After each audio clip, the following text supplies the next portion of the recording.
حسین بدایونی کے نام سے جانتی اور پہچانتی ہے۔ ابھی آپ نے حضرت سے حضور کی نعت کے اشعار بھی سنے اور ممبر شریف پر میرے کرم فرما میرے بھائی حضرت علامہ مولانا مفتی شمیم صاحب قبلہ تشریف فرمائے اور علماء اہل سنت کا نورانی قافلہ جلوہ گر ہے۔ تھوڑی دیر کے لیے میں بھی حاضر خدمت ہوں۔ عزیزان ملت اسلامیہ، ہم مل کے دعا کرتے ہیں اللہ ہم سب کی حاضری کو اپنی بارگاہ میں قبول فرمائے اور مولا کریم ہم سب کے لیے اس محفل کو ذریعہ نجات بنائے۔ عزیزان ملت اسلامیہ، آج سب سے بڑا مسئلہ یہ ہے کہ ہماری زندگی اور ہماری آخرت کیسے کامیاب ہو۔ سب سے زیادہ ضروری میں سمجھتا ہوں کہ اس مسئلے اور اس پہلو پہ غور کیا جائے کہ ہم اپنی دنیا اور آخرت کیسے بہتر کریں، جبکہ ہم سب سے زیادہ انہی دونوں وسائل سے بالکل انجان بے خبر ہے، نہ ہی کوئی دلچسپی اور نہ ہی کوئی فکر ہے۔ اللہ کریم ہماری قوم کے حال پر رحم فرمائے۔ آج پوری امت مسلمہ تباہی کے کنارے تک آ چکی ہے۔ ہم نے اپنے آپ سے بہت جھوٹ بولا، اپنے آپ کو بہت سارے دھوکے دیے اور آج بھی دھوکہ دے رہے ہیں۔ ہم جب بھی کبھی اپنے بارے میں سوچتے ہیں تو ہم کہتے ہیں ہم کامیاب ہیں، لیکن نہیں، ہم کامیاب ہیں۔ کیسے کامیاب ہیں؟ کبھی ہم نے غور نہیں کیا۔ ہم سے تو کہہ دیا گیا تھا ایک جلسے میں آ کے بیٹھ جاؤ جنتی ہو جاؤ گے، ایک نعرہ لگا لینا کامیاب ہو جاؤ گے۔ کیا واقعی ایک جلسے میں بیٹھ لینا کافی ہے؟ سال بھر میں صرف ایک جلسہ کافی ہے؟ زندگی بھر میں بس ایک نعرہ کافی ہے؟ غور کریں اپنے حالات پر۔ آج امت مسلمہ کا شیرازہ بکھرتا جا رہا ہے۔ کل تک جو جماعت اکٹھی نظر آتی تھی آج اس کا شیرازہ بکھرا ہوا ہے۔ آج کوئی امت کا پرسان حال نہیں۔ اگر میں یہ کہوں تو بے جا نہیں کہ آج کوئی امت کا رہنما نہیں ہے، اور ہماری قوم آج کسی کو اپنا رہنما ماننے تیار نہیں۔ ہر بندہ خود میں رہنما بنا ہوا۔ اگر کوئی عالم کسی کی اصلاح کرے تو بندہ کہہ دیتا جی مولوی کی باتوں میں نہ جانا، ان کی تو سوچ پرانی ہے۔ شکر ادا کر اللہ کا کہ تیرے بیچ یہ پرانی سوچ والے لوگ ہیں، جنت میں یہی پرانی سوچ لے کے جائے۔ یاد رکھنا میری بات ہے، یہی پرانی سوچ ہمارے لیے جنت میں جانے کا ذریعہ بنے گی۔ آج ہمیں علماء سے نفرت، اپنی قوم کے رہنما سے نفرت، بات حد سے زیادہ بڑھ چکی ہے۔ قوم علماء کی سننے تیار نہیں، شاگرد استاد کی سننے تیار نہیں۔ آج ہر کوئی سوچتا ہے میں سب سے بڑا ہوں۔ کبھی اپنی زندگی کا محاسبہ کریں، کہاں ہیں، کیا کر رہے ہیں، حال کیا ہے ہمارے؟ ہم جو لقمے کھا رہے ہیں یہ لقمے حلال کے ہیں کہ حرام کے؟ کبھی غور کیا اس پر؟ آج پوری دنیا ریس میں لگی ہے۔ ہر بندے کی یہ سوچ ہے میں اس سے آگے نکل جاؤں گا۔ آگے دوڑنے کے چکر میں ہم بہت کچھ پیچھے چھوڑ آئے، ہم نے بہت کچھ پیچھے چھوڑ دیا۔ کئی بار ایسا ہوا ہم آگے بڑھنے کی سوچ میں اپنوں کو پیچھے چھوڑ آئے۔ کئی بار ایسا ہوا ہم نے جیت کی خوشی میں، ریس جیتنے کے چکر میں ہم نے وہ کھو دیے جو کسی قیمت نہیں ملے۔ ساری دنیا ریس میں لگی ہے، ہر بندہ یہ چاہتا میں آگے نکل جاؤں، میں آگے نکل جاؤں۔ آج اگر کوئی مکان بھی بناتا ہے نا تو یہ نیت بہت کم لوگوں کی ہوتی ہے کہ مجھے اس میں سکون ملے گا۔ زیادہ تر نیت یہ ہوتی ہے محلے میں سب سے اعلیٰ مکان میرا ہونا چاہیے، اور ہم نے 2 منزلہ مکان بھی اس لیے اونچے کرائے تاکہ میرے پڑوسی کا مکان مجھ سے اونچا نہ رہے۔ اتنی گھٹیا سوچ ہماری ہے، اتنے معیار سے ہم گر چکے ہیں کہ اینٹ لگانے سے پہلے اپنی بلندی نہیں دوسرے کی تنزلی ہم سوچتے ہیں۔ اور یاد رکھیے جو دوسرے کی تباہی سوچتا ہے وہ کبھی آباد نہیں ہوتا، کبھی آباد نہیں ہوتا۔ ابو جہل نے حضور کے لیے گڈھا کھودا، اس کی خواہش کی حضور ادھر سے جائیں اور اس میں گریں، گڈھا کھود کے اوپر سے کوڑا ڈال دیا، چھپا دیا اس کو۔ حضور جانے لگے، جبریل آ گیا، یا رسول اللہ راستے میں گڈھا ہے، آپ کو گرانے کے لیے کھودا گیا۔ حضور وہیں سے پلٹ گئے، جب پلٹے نا تو ابو جہل بیٹھا تھا انتظار میں، جب گریں گے تو میں ٹھٹے لگاؤں گا، جب گریں گے تو میں مذاق اڑاؤں گا۔ لیکن جب اس نے پلٹ کے دیکھا نا توڑنے لگا پیچھے، یہ دیکھنے کے لیے کہ یہ جا کے ڈر لگے، لیکن مت ماری گئی تھی، جا کے اسی گڈھے میں خود گر پڑا، خود گر گیا اس گڈھے میں۔ قوم آگئی، مکھیا گرا گیا، قوم کا نیتا گرا گیا، سب آگئے نکالو بھائی نکالو۔ لیکن سنیں، جب اس کو نکالنے کے لیے ہاتھ ڈالا گیا نا تو وہ اور نیچے چلا گیا، سوچا شاید رسیوں سے باہر نکالا جائے، رسیاں ڈالی گئی، جتنی رسی جوڑتے جاتے وہ اتنا نیچے جاتا۔ اس نے کہا یار اب رسی نہ ڈھونڈو، اگر ہو سکے تو عبداللہ کے بیٹے کو بلا لاؤ۔ کہا کس لیے؟ کہا مجھے پتا ہے اگر اس کنویں سے کوئی نکال سکتا ہے تو صرف زہرا کا بابا نکال سکتا ہے، باقی کسی میں طاقت نہیں کوئی مجھے نکال سکے۔ حضور آئے، لوگوں نے رسی پیش کی، کہا رسی کی ضرورت نہیں ہے، ہاتھ بڑھایا اور ہاتھ ہی کے سارے آپ نے باہر نکال دیا۔ میرا کہنے کا مطلب یہ ہے بھائی کبھی دوسرے کو تباہ کرنے کی نہ سوچے، اللہ توفیق دے تو کسی کی راہ کا کانٹا نہ بنے، اگر ہو سکے تو کسی کی راہ کی اینٹ اٹھا دے، راستے آسان کریں، مشکل نہ کریں۔ آج زندگی تباہ ہوتی جا رہی ہے، ہماری قوم جو اپنے آپ کو مدبران قوم کہتے ہیں، جو اپنے آپ کو عقلمند لوگ کہتے ہیں، جو اپنے آپ کو اہل خیرت میں شمار کرتے ہیں، آج ان کے منہ پہ بیٹیاں کالک پوت گئی،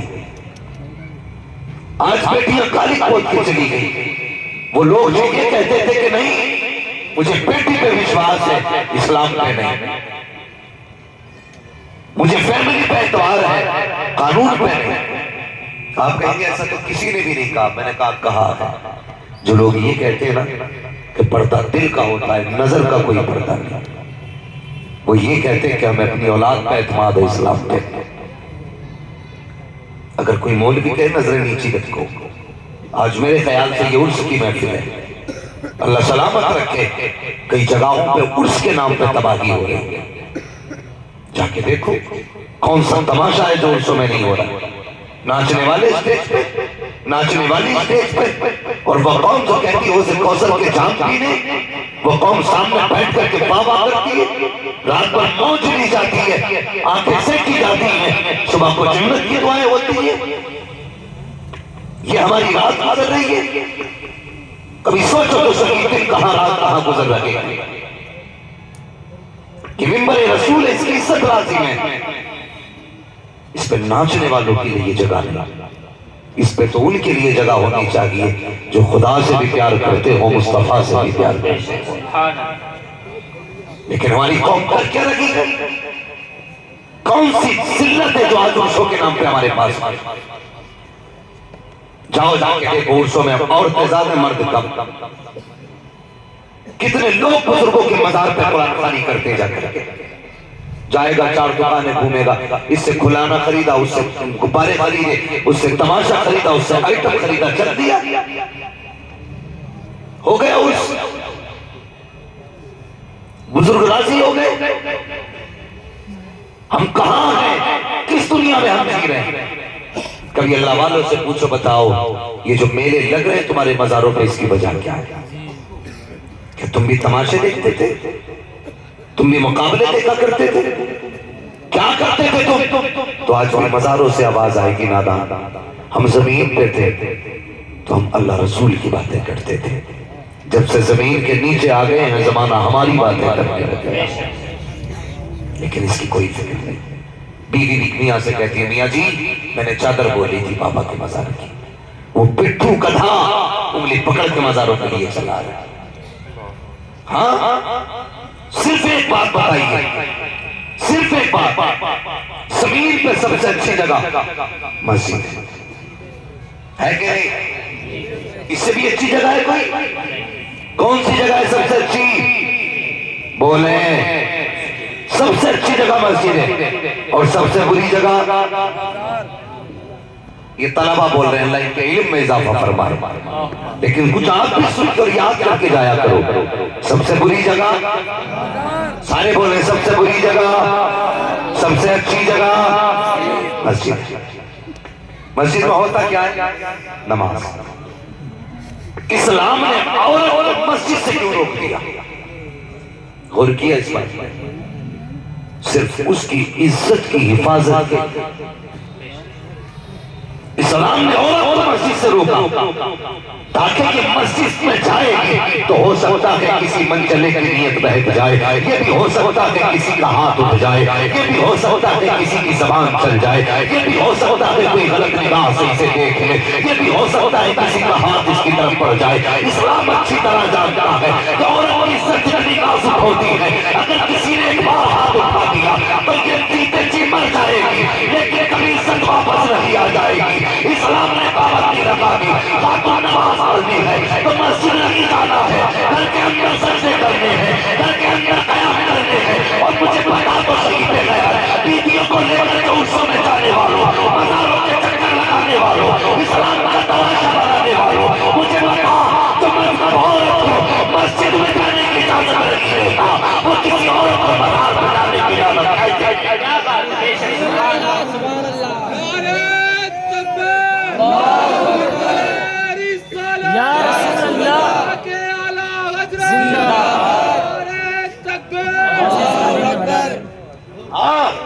میں پوچھنا چاہتا ہوں جب مسجد میں جانے کی اجازت نہیں تو مزار میں جانے کی اجازت تجھے کس نے؟ ہم بیوقوف بنتے جا رہے کہتے بیوی نے وہاں پہ پتیلا بولا تھا تو ٹھیک ہو گئی، اتفاق ہو سکتا ہے، شریعت کی حدیں توڑ کر کے کبھی خدا کی رحمتیں کسی کے ساتھ نہیں آتی۔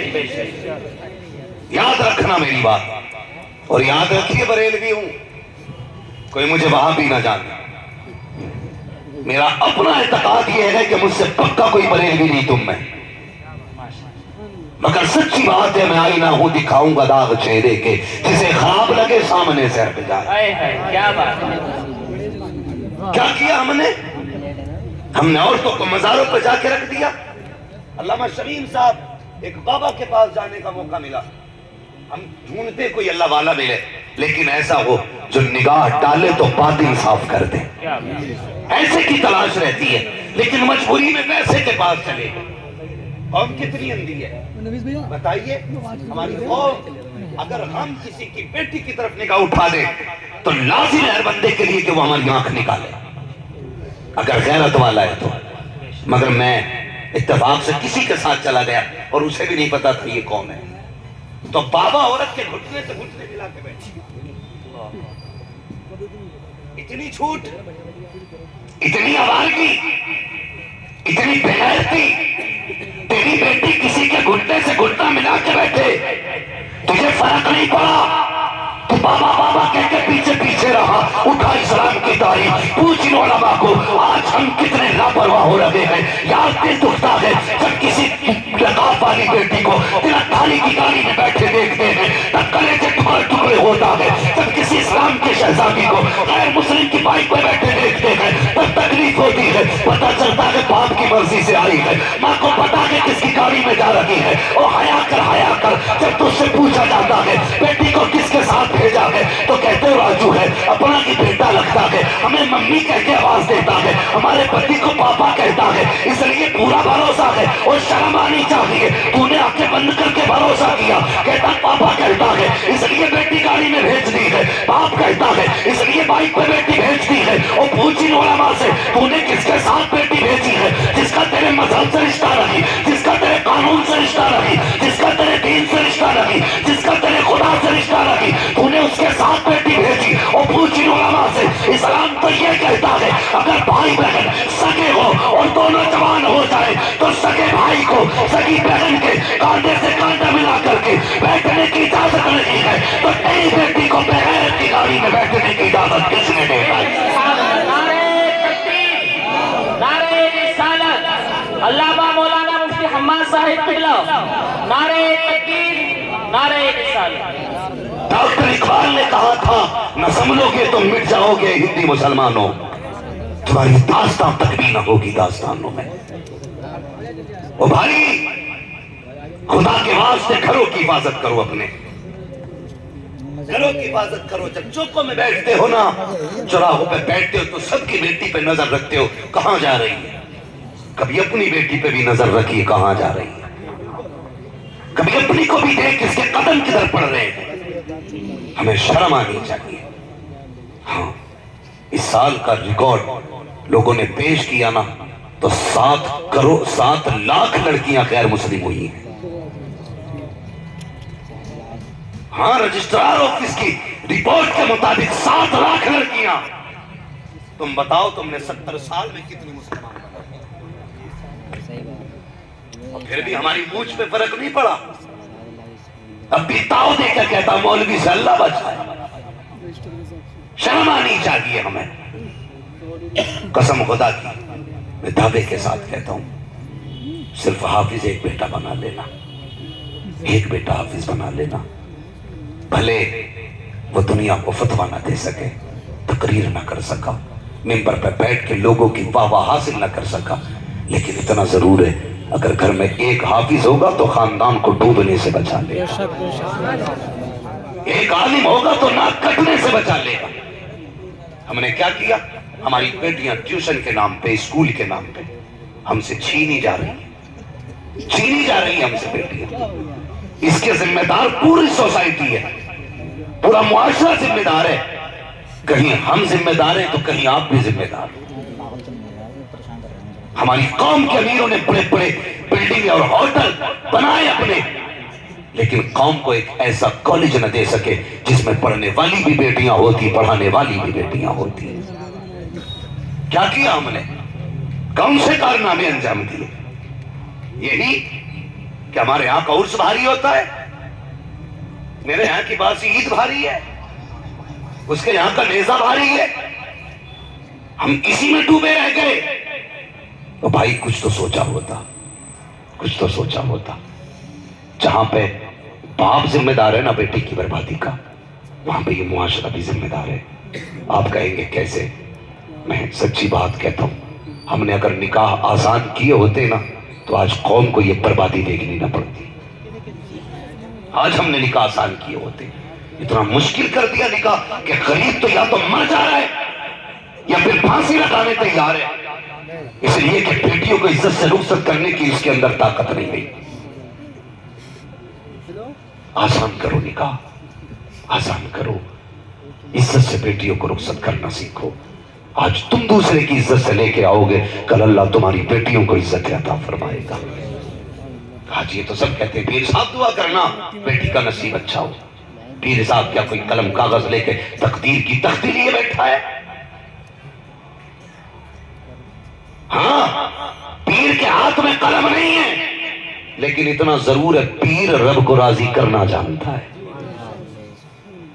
یہ یاد رکھنا، پیر کو رب کو منانا آتا ہے اور ہمیں منانا نہیں آتا۔ ہم اپنے رب کو منانا سیکھیں، اپنے رب کو راضی کرنا سیکھیں، ورنہ یاد رکھیے اگر یہی حالات رہے نا تو کوئی مسلمان نام لینے والا بھارت میں دکھائی نہیں دے گا۔ بدلو اپنے آپ کو، مسلمان بنو، بیٹیوں کو بتاؤ کہ تمہاری زندگی کیا ہے۔ سمجھ میں بات نہیں آتی، کلمہ پڑھنے والے لوگ اتنی آسانی سے مرتد ہوتے جا رہے، جبکہ مسلمانوں کی شان تو یہ ہوتی تھی گلے کٹا دیا کرتے تھے، کبھی اپنے دل سے اسلام اور ایمان کی دولت نہیں جانے دیتے۔ بے شک آج ہماری قوم کو کیا ہوا ہے؟ سب سے بڑی وجہ یہ بنی ہے کہ ہم نے نکاح مشکل کر دیے۔ مشکل کیسے ہوئے؟ ہم نے بیٹے کو جب جوان ہوتے دیکھا نا تو گھر تاکنے شروع کر دیے، کس کے گھر میں پیسہ ملے گا, کس کے گھر میں دولت ملے گی. بیٹا 18 کا 6 سال ابھی نکاح میں ہے, 6 سال سے گھر ڈھونڈ رہا ہے.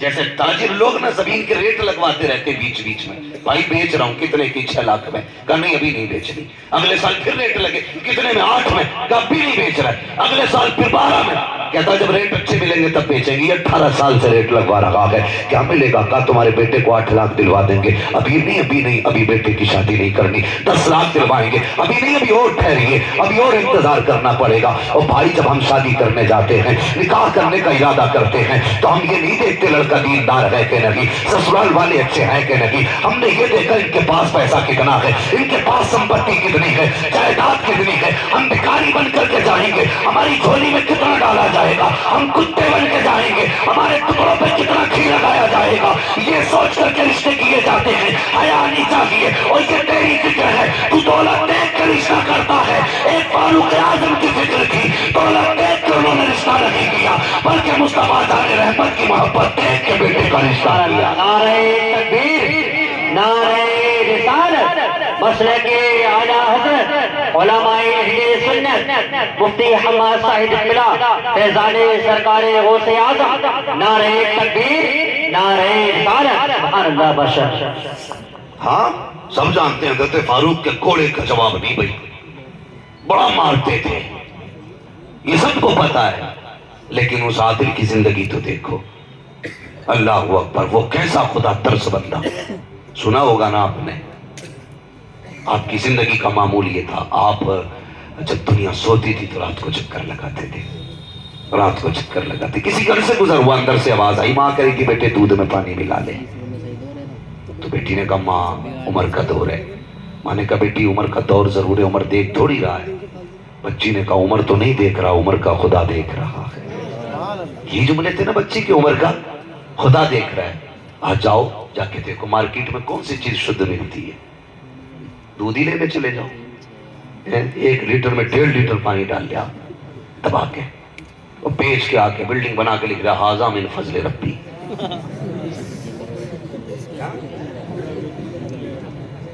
ھذا من فضل ربی, یہ میرے رب کے فضل سے بنی ہے, نہیں بھائی یہ سود کے پیسے سے بنی ہے, یہ بیاض کے پیسے سے, یہ دھوکے کے پیسے سے بنی ہے. آج پانی ملا لے, آج تجھے کوئی نہیں روکے گا. لیکن قبر میں آ پیارے, ایک ایک بوند کا حساب دے گا, ایک ایک بوند کا. آج پتہ ہی نہیں حلال آ رہی ہے کہ حرام. بلڈنگ چمک جائے, لوگ یہ کہتے سیٹھ جی آ رہے ہیں, اور اتنا چندہ دوں گا کہ مدرسے والے بار بار میرا نام لے کے اعلان کیا کریں. بس یہ فکر رہتی ہے, شہرت ہونی چاہیے, ملاوٹ ملاوٹ ملاوٹ. جاؤ دکانوں پہ چلے جاؤ, اکثر دکانوں پہ 1 کلو میں 900 گرام بندہ تول رہا ہے.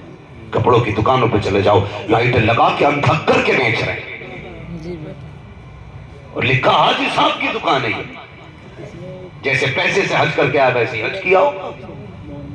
حاجی صاحب کی دکان, واپس نہیں ہوگا خریدا ہوا مال. کیوں؟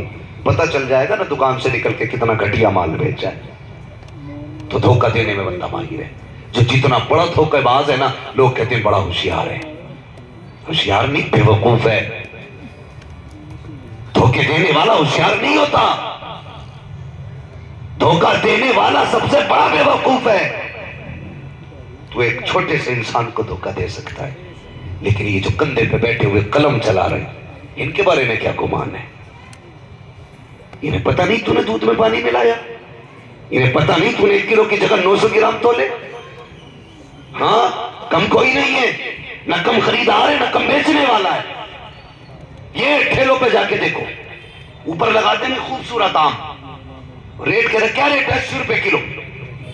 تو دیکھ کے بندہ کہتا چلتے ہو بھائی 80 روپے کلو, آم تو اچھا ہے. ایک آگے سے اٹھا گا, ایک نیچے سے, ایک آگے سے ایک نیچے سے. وہ جو نیچے سبتے نا کچے پکے, وہ سب تھیلی میں ڈال دیتا بندہ, وہ بھی تول کے دے دیے. دل پہ ہاتھ رکھ, میں کہتا ہوں صرف 2 دانے تیری تھیلی میں غلط آئے. کتنے؟ 2. ان 2 دانوں کا پیسہ, 2 عدد کا پیسہ اگر 10 روپے بھی مان لے, اور تیرے 10 لاکھ میں مل گئے جا کر کے, جو تو نے دھوکہ دے کر کے لوگوں سے حاصل کیے تھے, اللہ تیرے 10 لاکھ کی کمائی کو برباد کر دے گا. کبھی سوچا اس بارے میں؟ کیا ہوا جی 2 ہی آم تو غلط دے دیے تھے. ہاں اگر بیچنے والوں کے اندر یہ حال ہے تو خریدار بھی کم نہیں ہے. 3 ٹھیلے لگے دیکھے گا نا تو سودا کرنا حکم ہے سودا کرو. کم سے کم 3 جگہ ریٹ پتا کرنے کی اجازت ہے, لیکن بیوقوف بنانے کی نہیں. اس کے کان میں جا کے کہہ رہا کیا ریٹ دیا ہے؟ تو وہ کہتا 70 روپے. کہتا ہوں وہ تو 60 کو دے رہا, تو 70 کو دے رہا ہے. وہ کہتا پتہ نہ مت, چل 65 دے دیے. اسے چھوڑ کے تیسرے پہ گیا, کیا ریٹ دیا؟ اس نے کہا کہ 65. کہا نہیں وہ تو 60 کو دینے تیار ہے. کانوں کانوں میں باتیں کر کے الو بنا رہے ہیں. ریٹ پتا کرنے کی اجازت, بیوقوف بنانے کی نہیں. دونوں ہی برابر چلا کے خریدنے والا اتنی لمبی چھری لایا تو بیچنے والا اتنا لمبا چھڑا لیے بیٹھا ہے. جس کا موقع لگ گیا اس نے ہی چلا دی. یہ اسلام ہے. اور جب تک تم دوسرے کے بارے میں نہیں سوچ سکتے بھلا, تو تمہارے بارے میں بھلا کیسے ہو سکتا ہے؟ کیسے بھلا ہوتا؟ کہتا برکت ہی نہیں ہو رہی دکان میں. برکت ہوگی کہاں سے؟ بھائی کیا کہ اس لیے دکان کھولی تاکہ اس کی بند ہو جائے, میری چلتی رہے. وہ گراہکوں کو چپ کے بلاتا, آ جا ادھر آ جا, میں تجھے سستا لگا دوں گا. شرم